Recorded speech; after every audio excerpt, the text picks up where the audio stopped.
You're listening to the Fresh Hell podcast. Fresh Hell contains stories of a disturbing and often graphic nature and is intended for a mature audience. Please don't let your kids listen to this, or they might turn out like us.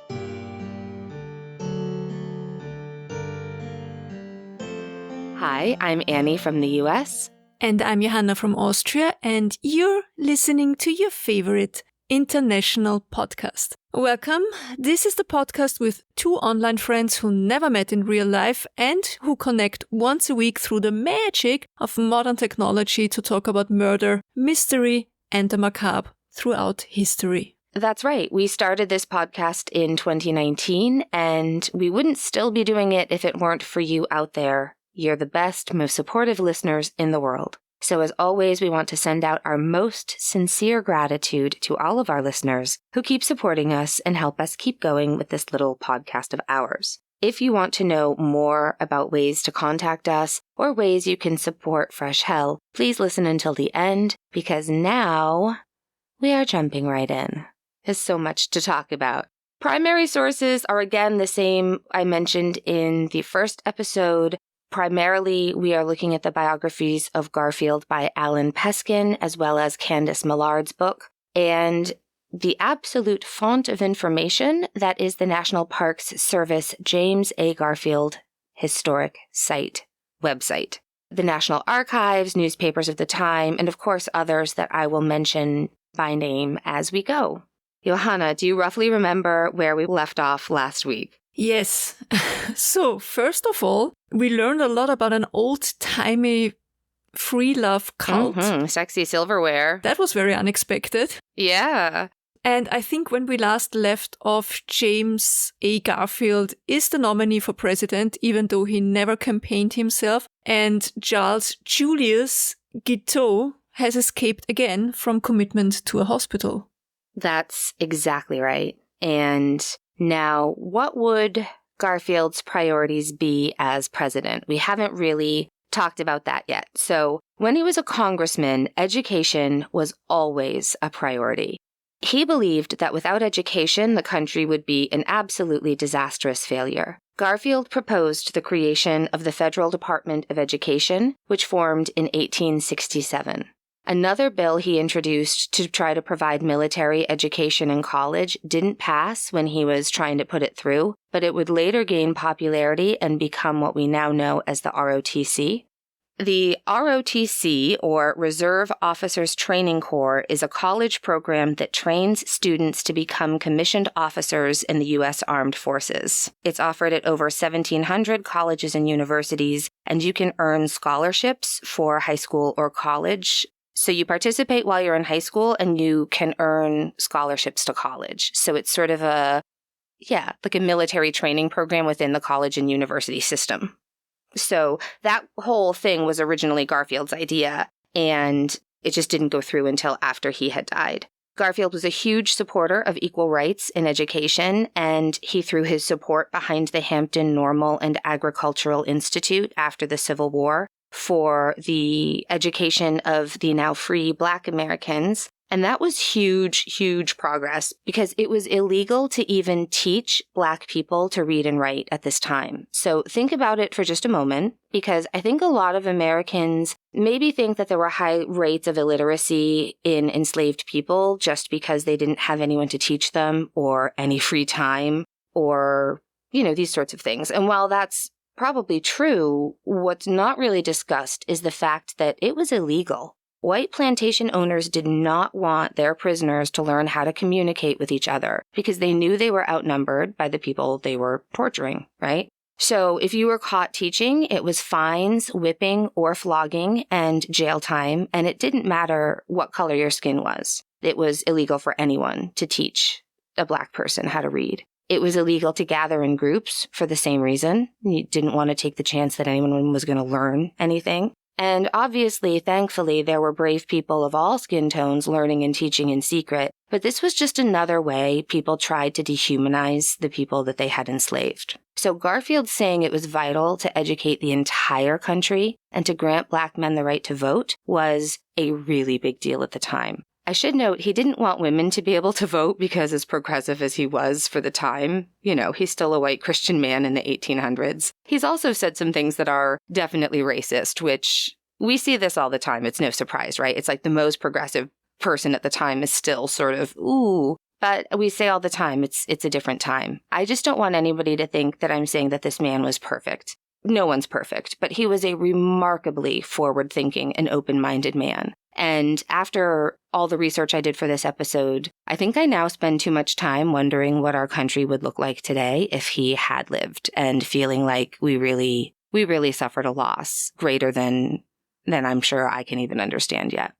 Moving on. I'm not recapping today, as you might have noticed, but I'm going to keep adding in little tidbits as we go to remind you of previously learned facts. So, for example, Garfield wasn't just forward-thinking and open-minded, he was also very, very intelligent. You remember how he went from working as a janitor to help pay tuition at the school, but then was soon teaching at the school he was also attending. Then he taught himself law in his spare time. Because why not? Because why wouldn't you? Why not? Another fun fact is that while he was working as a congressman in his spare time, he came up with an interesting original proof for the Pythagorean theorem. When I read that, I just said to Paul, "Is that interesting? Is that impressive?" And Paul's face said, yes. Yes. Honestly, the more I hear about Garfield, the more he appears to be what is often called a Renaissance man, even though obviously he's not a man from the Renaissance, but I think you know what I mean. He's like Absolutely. So multi-talented. Very much so. Very much so. Now we need to move on to the presidential campaign, which I have to talk about because unlike today in the United States, where I don't know how it works in Vienna, and don't worry, I'm not talking politics, everyone in the United States, no matter who they want to be the president, suffers because you are bombarded with campaign ads on your TV for literally years at a time. It's never ending. And on your phones, or don't you also get messages on your phones, and emails? texting. Like, that's crazy to me. The texting is so far beyond, I can't even tell you. We get like 15 text messages a day. It's a huge problem. It's so completely over the top. But back then, politicians didn't get out there and harass people into voting for them. People would travel to meet them, at least in Garfield's case. And this is how he became the first, but not the last, president to run what's called a front porch campaign. And that is exactly what it sounds like. Wait, what? He was just sitting on his front porch and people would stop by and he was like, yes, vote for me, or? Pretty much, yeah. So here's what happened. So last week I mentioned that they had bought a farm in Mentor, Ohio. James and Crete needed a home that was in his congressional district, and James wanted a place for his children to grow and learn about the natural world before they started to crack books. He was kind of interesting because on the one hand, like his daughter Molly, for example, I think they had taught her how to speak French by the time she was 5. But they didn't want the children to have he didn't really want his kids to have any formal book learning until they were 7 or so, because he really felt like before that, he just wanted the kids to be kids, like running around and... 7 is still really young. Well, you have to keep in mind, though, I think this is where his opinions on things get a little tainted by who he and his wife were, because for most Americans, they're not teaching their children how to speak fluent French by 5. Both James and his wife are incredibly gifted scholars, and both have a real natural love and passion for learning that they are going to naturally pass on to their children. But he was also a late learner. Remember, he didn't really start to buckle down. He was very old by the time that he went to university. Okay, so they had purchased this farmhouse back in 1876, and over the years they added on to it, and they made some changes. Crete added a lot of really beautiful Queen Anne Victorian additions to the original home. So by 1880, the once very simple home had expanded from 9 rooms to 20 rooms. So that's a significant expansion. And at that time, James, Crete, and their 5 children, plus James's mother Eliza and Crete's father Zeb, all lived with them. Plus, I assume some staff, right? Like Definitely, at that time. Yeah. In any case, once people started to learn that Garfield was the party nominee, they started to travel to his house. he had been told by his party, by the Republican Party, like, listen, you're not going to run your own campaign. It's up for us, your party, to run the campaign for you. But people just kept showing up at his house.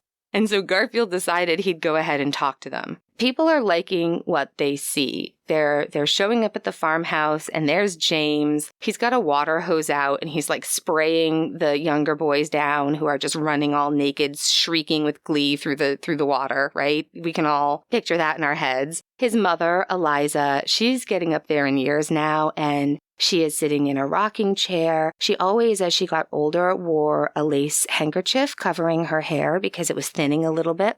And they'd find her rocking and pitting cherries, and she would talk to them about raising James and his siblings alone in a log cabin, and how proud she was of how far he had come in life. She very quickly, and unsurprisingly, because hopefully we remember what a badass she was from the earlier episodes, she now becomes America's grandma. Peoples offer themselves the really, truly happy family life that this man had, and the party liked what was happening. So what they did is they built a little railroad extension to the railroad track from the station in Mentor, Ohio, to this spot located on their property, like sort of just behind the farm, so that it was easier to get people to their home. Okay, it's easier to get there, but it's still pretty hard and time-consuming to travel at the time, right? Yeah, you still have to get on a train and go to Ohio. Did they really travel so many people to Ohio to see the candidate? They did. Apparently, it was quite the gathering, and it wasn't uncommon to have, really large groups would get together. So one day, almost 2,000 members of the Indianapolis Lions Club came, and that sort of thing, you know what I mean? So I think like a veterans group or a fraternal society or whatever it was, they'd sort of get together and all go as a group. But people also came in couples and singles, and then, of course, the media shows up in droves, and they had so much land around them that the Garfields, Crete and James, decide to give permission to the journalists to go ahead and camp on the expansive front lawn. So they were allowed to set up tents if they wanted to, and they did want to. So a whole bunch of journalists camped out there to cover the election. They nicknamed the house Lawnfield, and that is the name of the estate to this day. What else about Garfield? Oh, he loved music, and I found it really interesting that we share such similar taste because he also loved Gilbert and Sullivan and had regular choirs from the newly formed black colleges to sing at his home. The Garfield Historic Site website tells us that, quote, on September 30th, the Jubilee Singers of Fisk University sang several, quote, vibrant but mournful spirituals in James Garfield's parlor for a group of friends and neighbors gathered there. Fisk University, a historically black college, was founded in Nashville, Tennessee in 1866. The Jubilee Singers were organized in 1871 to preserve and perform the Negro spiritual slave songs that were their heritage. Garfield thanked them with a ringing political statement, quote, I tell you now, in the closing days of this campaign, that I would rather be with you and defeated than against you and victorious, end quote. If you're not from the USA, HBC or historically black colleges were of course founded at a time when segregation was mandatory. I mentioned the Hampton Normal and Agricultural Institute earlier, and that school today is the beautiful Hampton University in Virginia. So it's hard to imagine back then and remembering how hard people fought for the right to vote, right? Like right up until 1920 here, when women were allowed. And you could argue that there are still huge issues with Americans being able to vote today, especially if you're a Native American on a reservation. So this is your reminder to make sure wherever you are, that you are registered to vote. And for the love of dog, vote. Don't take for granted the fact that we can do this. Vote like the American people did in 1880 when an impressive 78% of the eligible voters cast a ballot. In that election, Garfield would win, but very narrowly. I think it's the closest ever popular vote. It's very close, and it's fascinating, and I don't have time to get into it. All right, as soon as he's elected, Charles Guiteau, who believes that he is the reason that Garfield won, because of that one hastily given speech he'd made, the one to support Garfield. Oh, you mean the one where he simply crossed out Grant's name and just wrote Garfield instead? That's the one. That's the one. So our Charles has crazy eyes and chaotic plans. He would fit into the group of Churchilla, and he really does, doesn't he? Keep calm, no what? Oh, yeah. Keep your cool and hope for the best. Hope for the best, exactly. Just keep your cool and hope for the best. So now he is going to move to Washington, D.C. so that he can stalk the president. He's too far away and he needs to get to stalking. So we're going to circle back to that later. Back to Garfield. He's now won a presidency that he never sought, and he's approaching the inauguration that he's not eager for. His two oldest boys, Hal and Jim, were attending St. Paul's School in New Hampshire, which is still around today. It's one of the most well-endowed private boarding schools, but it was pretty new then. On Halloween of 1881, after he'd been nominated, he wrote to his sons saying, quote, "I want you to know that I neither sought nor wished the nomination. On many accounts, I would have preferred to go into the Senate and enjoy the freedom of study and debate. But now that I am nominated and have borne in silence the abuse and falsehoods of the campaign, I shall be glad to be successful." End quote. Yeah, there are some fun stories about that too. A rival candidate had said that they forged a letter and Garfield was able to prove that he didn't write the letter. So it was sort of an interesting campaign. And it's nice because we have so much source material. James was a really prolific letter writer and he kept diaries daily. And so today we know that this is a man who just really loved his wife and children. And we have the diary entry from when his two oldest were little boys. And there's this really sweet entry where he writes about how happy he is that this summer they've finally discovered reading and are loving books, you know. But if you are taking the time to write in your journal these things, then these things are important to you, aren't they? And so then it's just kind of nice to see these later letters to his sons where we see him starting to take them into his confidence as young men. As his inauguration approaches, he's reading the inauguration speeches of everyone who's come before him, and he records thoughts and ideas in his diary. This is one I thought was fun. Monday, January 17th, 1881. I must begin special preparations for the inaugural. I have half a mind to make none. Those of the past, except Lincoln's, are dreary reading. Doubtless mine will be also. End quote. He was like, who cares? These are boring as hell, and I'm pretty sure I'm not going to do any better, but we'll see how it goes. Also in January 1881, Charles writes to Garfield, and he tells the president-elect that he knows that these jobs are first come, first served.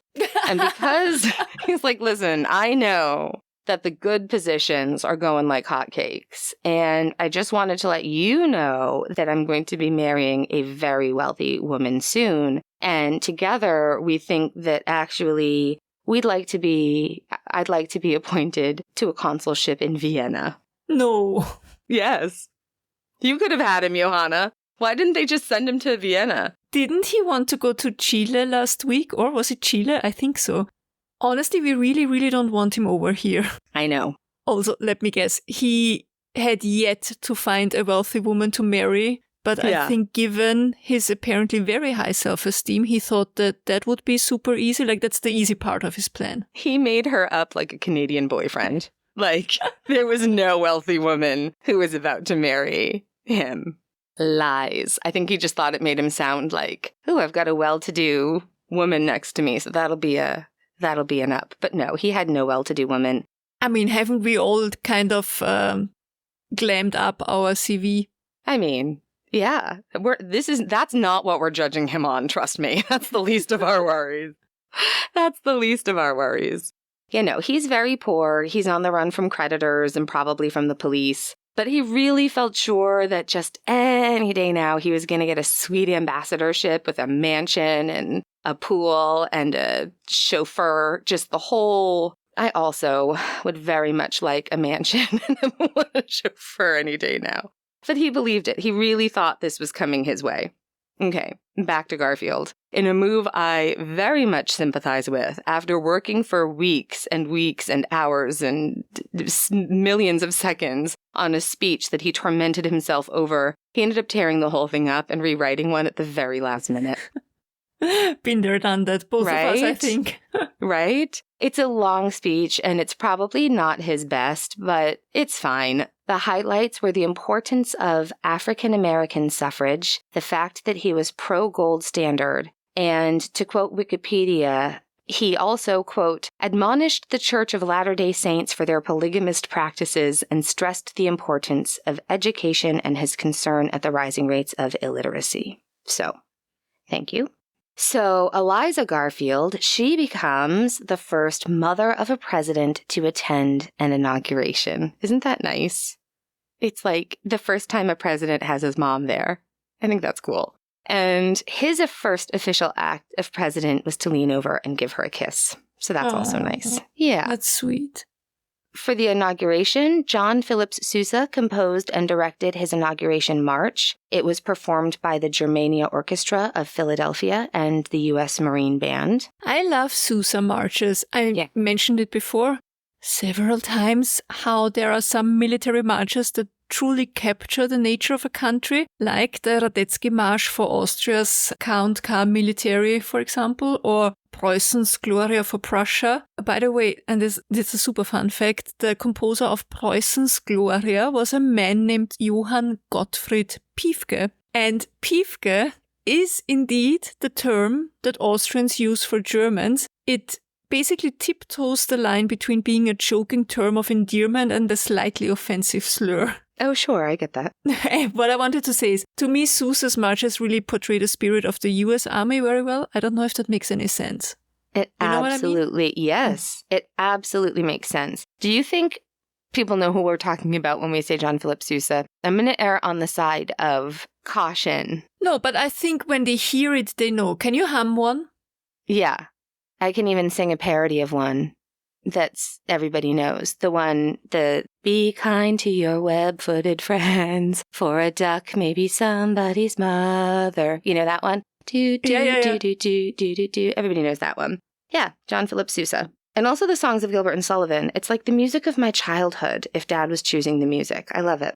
Okay. So the inaugural ball was held on March 4th. It was a very snowy day, and it was held at the Smithsonian Museum's then brand new Arts and Industries building. More than 7,000 people came out and braved the terrible snowy weather to attend. We have pictures to share, and it really looks like quite the shindig. There was also there's this huge statue of America, is what it was called, holding an electric light, and who does she look like? Johanna, is it the Columbia Pictures lady? Yeah, I would say so. Very similar, yeah. It's not the Statue of Liberty. She's got what? A shield and laurel wreath. She's got the torch up in the right hand, and she's got and she has a tunic on like a Roman or Greek goddess. Tunic. Yeah. Yeah. It's a beautiful statue. So yeah, we've got some photos of the inauguration, the parade, the ball. Oh, speaking of abolitionists, Frederick Douglass was there for a lot of it because he was a close advisor, and James appointed him. I believe he was in charge of deeds in D.C., Registrar of Deeds for Washington. So yeah. Some more fun facts is, he was the last log cabin president, which we already talked about, the first left-handed president. He was the first professor to become president. He was the third Civil War general to be president and the only preacher to become president, which that one surprised me. For some reason, I thought Jimmy Carter had also been a preacher. I think Jimmy Carter's just the most Christ-like person we've had as president, maybe. Can I just say something? First of all, I want to ask, who were the other log cabin presidents? Abe Lincoln was probably one of the most famous. He's the only one I can think of. I knew this earlier, and my brain is now like a slushie. Forget it. So, no, I got it. So there were at least 7 presidents born in log cabins, including Andrew Jackson, James Buchanan, Abraham Lincoln, and James Garfield. Also maybe James K. Polk, Millard Fillmore, and Franklin Pierce. But yeah, the log cabins are just a big source of my humble origins. You know, that was the way to say that you came from nothing and were a self-made man back, as we discussed earlier, at a time when that was something that was really quite, not very doable, but much, much more accomplishable than it is today. Definitely. And can I say something else? Please. I know for many young people today, you mentioning him being the first left-handed president is like, yeah, so what? I mean, who cares? But it was well into the 1960s that left-handers were extremely scrutinized. Like my mom is left-handed and my grandfather forced her to write with the right hand, which we all know. Well, today we know it's extremely harmful. So yeah, I find that interesting and important to mention these kind of things. Absolutely. And you're totally right. What else? I'm sure I'm forgetting something. This is the hardest episode I've had to try to just get all the interesting stuff in. And I just know I'm forgetting something. I think that should be my new Fresh Hell motto, Fresh Hell Podcast. I'm sure I'm forgetting something. Okay. So he's won the presidency, and now they have to move into the White House. And y'all, it's a bummer because the White House is not that nice of a place to be. I mean, it's huge and it's fancy, but it's also on a stinky swamp. It's moldy. The mosquitoes are thick. And therefore, so was the malaria. It was insufferably hot in the summer and freezing cold in the winter, and it was just not quite the beautiful building that you see today. It reminds me a little bit of the Buckingham Palace. Yes. It's huge and beautiful and fancy, but it's also old and cold and moldy at times and run down and yeah. And the carpets. Talk about the carpets. Did you see that special on the burning of Balmoral? That's a sidebar for another day, but there was a whole thing when they were like, save the carpet, because the carpet probably cost more than my house. Like a carpet that big. We talk a lot about fine oriental carpets, so yeah. Costs a lot to put rugs in those freezing cold rooms, that's all I'm saying. And you can't just go to IKEA and put IKEA carpets in those places, because how does that that's work? Not gonna, nope. So Eliza moves into the White House too, and because she was getting older and had a harder time moving around, James would just pick up his mother and carry her in and out of the White House and up and down the stairs as needed. He also had plans to put an elevator. He was the first one to get ready to put an elevator into the White House for that reason. One aspect of the presidency that he just hated was the constant interruptions. And the thing to remember here is everyone had pretty much unrestricted access to the president. It was not at all like today. And because of the you scratch mine, I'll scratch yours aspect of government, at that time, he was constantly interrupted, as were his close advisors. And speaking of close advisors, the two we're going to hear more about are Secretary of State James Blaine and Secretary of War, who is Robert Todd Lincoln. Is he the son? The son, yeah. Okay. Mm-hmm. And as Garfield mentioned in the letter to his sons, he hates the interruptions. But I want to point out that he is not afraid, because when Lincoln was assassinated, people at that time really believed that it was this abhorrent, horrific, one-of thing that had only occurred because of this very specific and particular tension having to do with the Civil War. Nobody ever thought it would happen again. And so there's no Secret Service. I just got goosebumps and immediately thought of sitting in high school and watching Columbine on TV. And you just thought, that'll never happen again.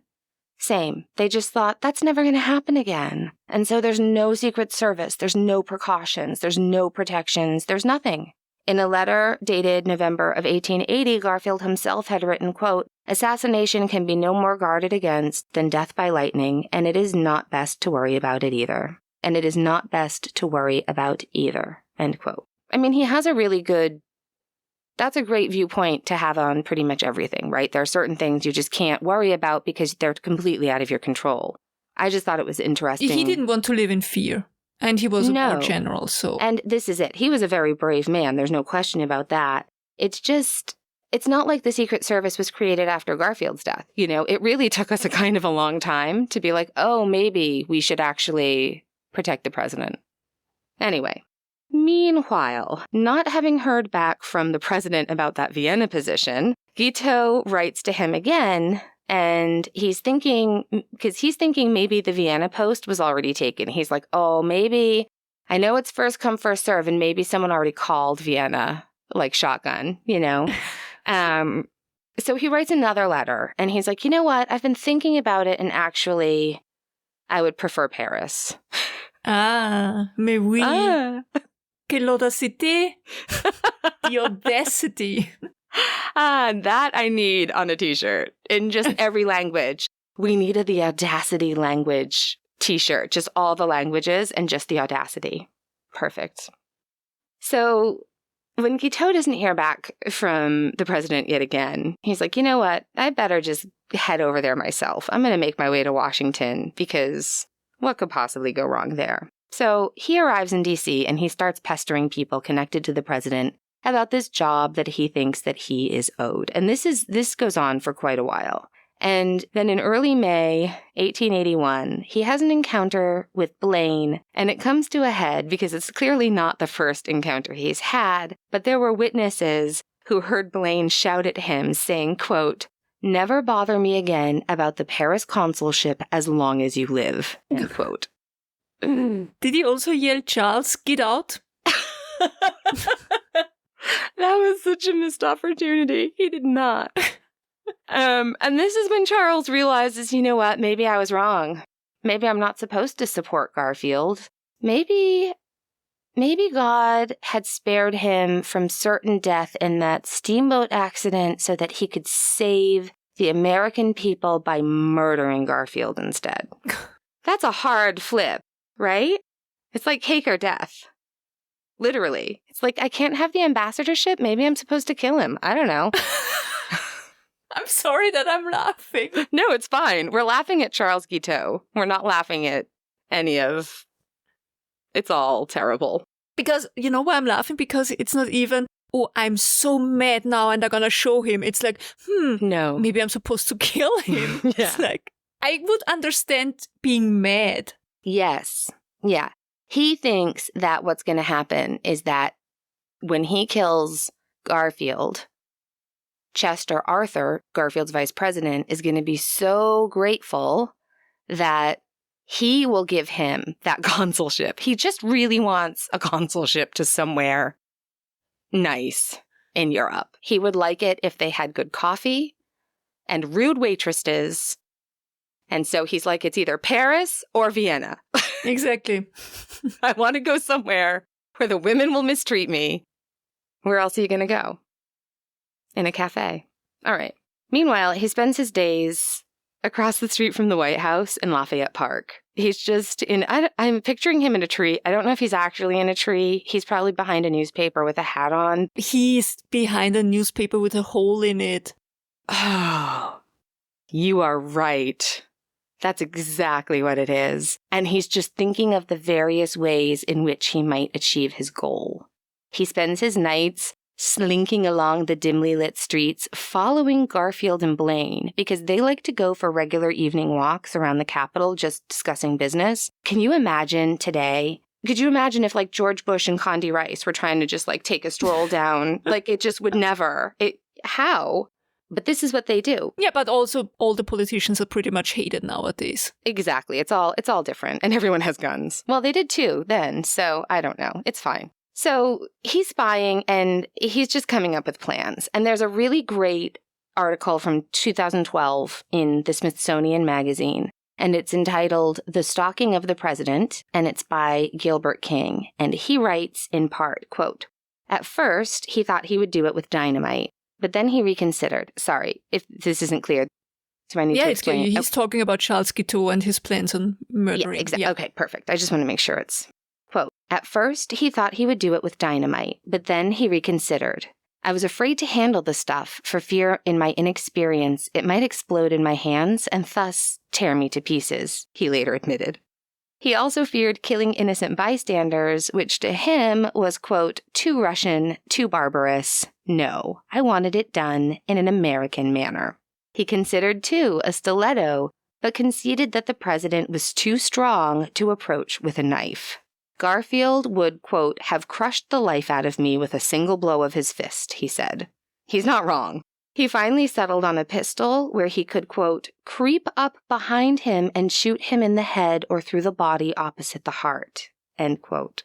Guiteau was certain he would be caught. "Of course I would be executed, but what of that when I should become immortal and be talked of by all generations to come? My object in shooting Garfield again was not to make him suffer, he said, but on the contrary, to save him from pain and unnecessary agony. I know that for the sake of harmony in the Republican Party, I had to kill him." End quote. The sad and twisted thing is, though, he was right. He is still remembered and talked about. I mean, we are here sitting talking about him. But we're making fun of him, and I think that matters.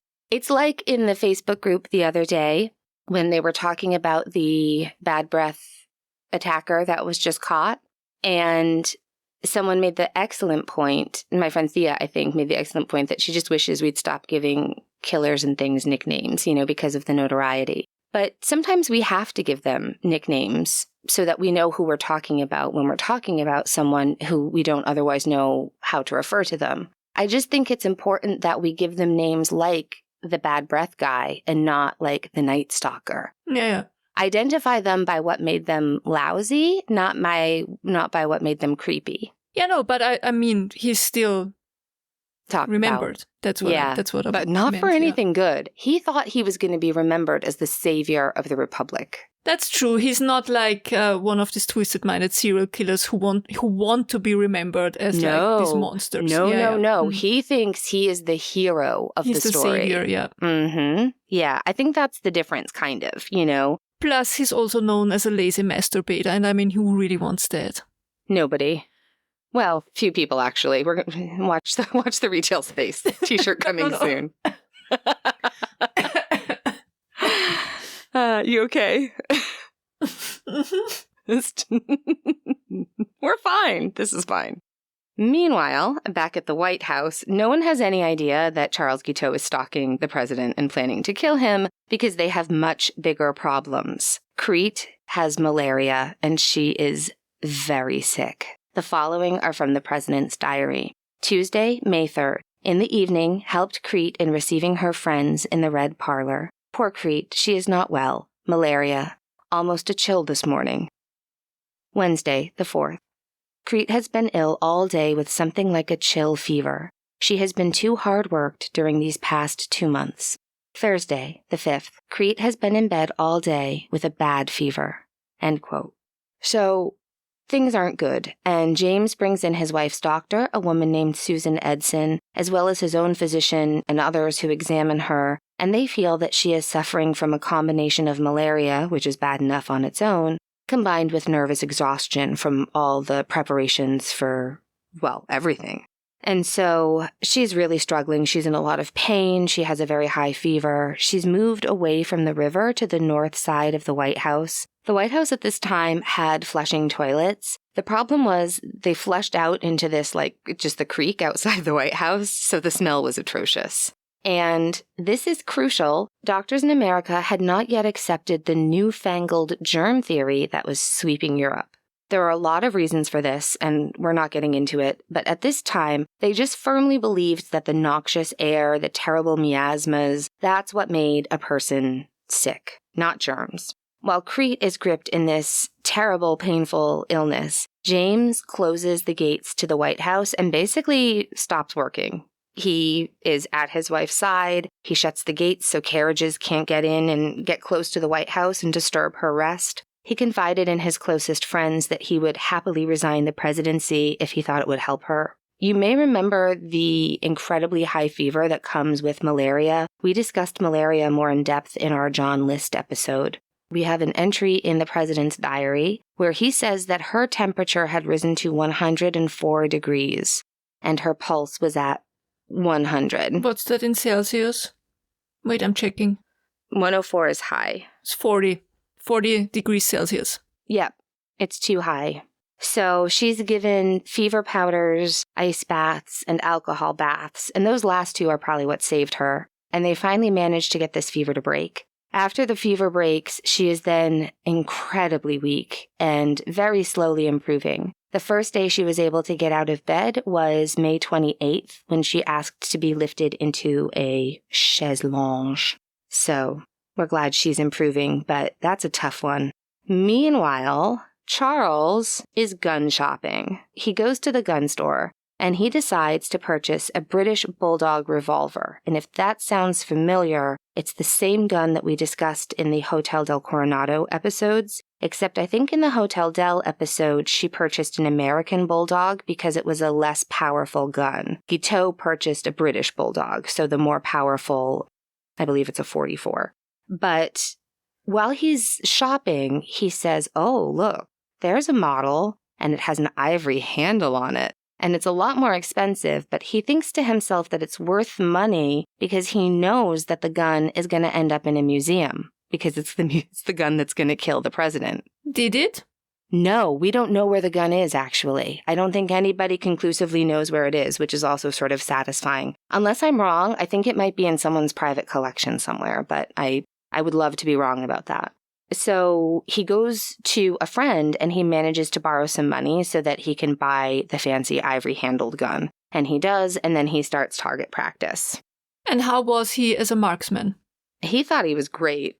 No, of course he did. He was like, I'm great at this. I mean, why am I even ask? I'm really surprised that he even practices. I know. And then the first time he tries to kill the president, I think he sees him in church. So he goes to church, and there's President Garfield and his family. And so he's like, oh, this is my opportunity. So he leaves church and he runs home as fast as he can to get his gun to go back to church and shoot him. But then he's like, oh, I don't know if I can get a clean shot. And he doesn't actually want to kill anyone else because he's not a murderer. Like he doesn't want to be arrested and put into jail. He's just trying to fulfill his destiny, you know. Well, I mean, at least he's considerate enough to not kill other people as well. So considerate, so thoughtful. So the next day he decides he's going to go to kill the president, and he goes to the railway station because he knows that the president is going to be there that day because, again, schedules of all this stuff are just out there for anyone who wanted the information.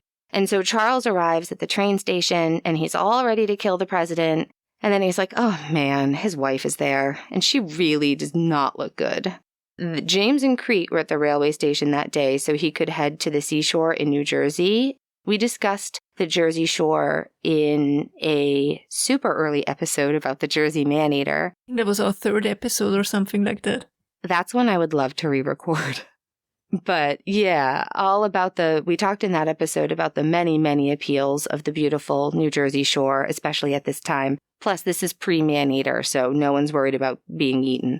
So Crete is going to leave Washington and the swamp that is the White House for a little bit of a cooling ocean breeze and hopefully some restorative rest because she needs it. So Charles arrives at the train station and he sees how weak and ill Crete looks and decides it wouldn't be nice to kill her husband in front of her while she's looking so lousy. That's also very thoughtful of him. So thoughtful. Again, we actually have a quote from Guiteau about it, and he said, quote, these are all from his trial, all of these quotes about his thoughts and feelings and things. Quote, she looked dreadfully sick and pale and weak, and her husband took her arm at the moment to support her. In an instant, I was completely overcome, and I said to myself, I cannot take that man's life now. No, the country must wait a while, because if I shoot that man at this time, before his wife, it will kill her. She has just recovered from a long spell of sickness, and she does look so badly. End quote. Ouch. Fine. This is why I put on concealer and blush before I get together with the family. So James had gone to the Jersey Shore with Lucretia in order to get her settled at the Elberon Hotel, which is this beautiful old hotel. And he writes in his diary on Sunday, June 19th, quote, passed a restful day with manifest betterment in her strength. The work and worry of Washington seem very far away, and I rest in the large silence of the sea air. I have always felt the ocean was my friend, and the sight of it brings rest and peace. End quote. Same. Just wanted to say, he's not wrong there. No, he's not. And I think this is a perfect moment to stop for this week, and I will tell you the rest of the story next week. And that will be the final part, I promise. I really didn't expect this to go 4 parts, but next week is not only the assassination, but everything Garfield had to endure afterward, and it is especially horrible. I mean, it's our first 4-parter. It's surprising because I think you thought it's going to be just a 1-part episode and that's it, right? I did. It's, he deserves that. Well, Garfield, not Guiteau. I think so. I think part of it is also my dad asked me to cover this one, so I feel like I'm doing a project for the boss.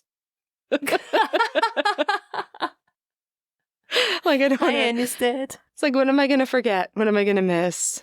Listen, there's going to be so much I forget and so much I miss, but that's why I hope that you'll take a look and read some of these books. And even if you only have access to the internet, check out the National Park Service James A. Garfield National Historic Site, because really there's just so much information and photographs, and it's really, really, it's wonderful. Yeah. Awesome. I can't wait for next week to finally hear what they did to him, because you said it's horrible. It's horrible. It's horrible. Yeah. All right. Anything good this week for you? You know that I started sewing a couple of years ago when... Yes. Doesn't matter why. And I started a new project, just a quick one. I'm sewing pillows for the bench in my kitchen because it's so hard to sit on. And I thought that would be a nice little upgrade until we can finally remodel and redo the first floor, the ground floor. And I'm halfway done. So I'm hoping to get it all done and looking nice before my husband is coming home for vacation. It was the first time I sewed a zipper in. I never did that before. I've never done it, and I'm afraid to do it. I don't know. You're a much more talented seamstress than I, but I can't wait to see the pictures. I highly doubt it. No, I don't even. My sewing machine has not come out of the basement since we moved here 10 years ago. You for sure win. I don't even know how to thread the bobbin thing anymore. But at least you can. You're a knitter and a crocheter. I don't know how to crochet, but I know how to knit. I can teach you how to knit. I thought you were crocheting as well. Well, my friend Kate keeps trying to teach me. Kate, talk about Renaissance men and women. My friend Kate is a friend of the show. She's in our Patreon and Facebook group, but she's like total Renaissance woman. And yeah, the crocheting, she rides and repairs motorcycles and plays guitar in a band. And it's like, she just thinks like, oh, I'm going to figure out how to do this thing, and then just goes and does it. But I feel like you're the same way. You're the same way. Yeah, you are. You are. What's your something good? My something good is, you know what? Today is one of my nephew's birthday, my nephew Sam. And it's funny because when he was a kid, he was super into the presidents. So it's interesting that this is sort of falling on his birthday. He was so cute when he was little. He had a placemat with all the presidents on it when he was like 2. And he could point to the presidents and tell you who it was and like fun facts about each of the presidents. He's such a smart kid, and he's just so funny and caring. And it's his 17th birthday today. And Happy birthday. I'm not going to say too many nice things about him because I'm his aunt, and that's embarrassing. But I'm just so proud of him. And at the moment, he would like to be the last time I spoke to him, he would like to be a history teacher. And he's so good with younger kids. Like, he is infinitely patient and kind and tolerant to younger kids, and just so funny. I'm just so proud of him. So yeah, I just love being an aunt, and really love that kid. So getting ready to see them soon for a really fun vacation to celebrate lots of things, and I'm looking forward to it. Awesome. Yeah. So that's it for this week. If you enjoyed this episode or any of our other episodes, please do us a huge favor. Go to your podcast app and leave us a rating and or review. It doesn't only help us because, algorithm and other listeners finding us, but also it's so nice to read your reviews because it always kind of lifts our spirit when we need it. It really does. It's the encouragement we need to keep going. Yes. Other ways to support us, please share our content. Suggest our content to your friends, your co-workers in Facebook groups. People ask all the time, do you have a good podcast to listen to? And you say, yeah, the best international podcast, Fresh Hell. Or you could check out our Patreon, where you can find all kinds of very eclectic content. We have live meetups. We have the new stickers for 2024 coming out. They're going to be sent out as soon as they arrive. Just go to patreon.com, search Fresh Hell, or go to our webpage, freshhellpodcast.com. And there you find all the links also to our merch store and to our Facebook group, which is the weirdest little group of wonderful humans you will ever find on the interwebs. The best. Absolutely the best. Yeah. And that's it. Please tell your pets we said hi. I always love it when people join the Facebook group new and they immediately post photos of their pets, because I always tell them, please show us photos. So that's highly appreciated. Definitely. Tell them we love them. hug them, cuddle them, treat them kindly, be kind to your fellow human beings, and be kind to yourself. Just try it. And if you're going through hell, keep going. Tschüss. Bye.